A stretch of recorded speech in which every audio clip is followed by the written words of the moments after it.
మారుతున్న పరిస్థితులకు అనుగుణంగా మనం ప్రవర్తించాలి.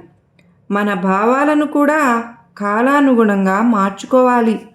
మనకు ఏం కావాలో స్పష్టంగా తెలియాలి. దానికి తగినట్లు దారిని ఎన్నుకోవాలి. ఇలా సమర్థతతో మన దారిలో ఉన్న గతుకులను, ముళ్ళను గుర్తిస్తేనే ముందుకు అడుగు వేయగలం.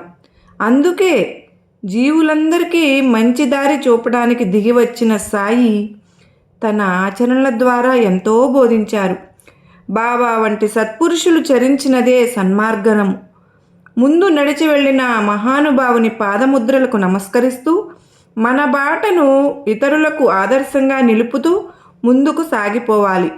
జీవన రాగమును ఆలపిస్తూ బాబా వారిని స్మరిస్తూ గమ్యాన్ని చేరినప్పుడే బ్రతుకు ధన్యమవుతుంది. మరి బాటలో నడుద్దామా? జై సాయినాథ్ అని పలుకుదామా?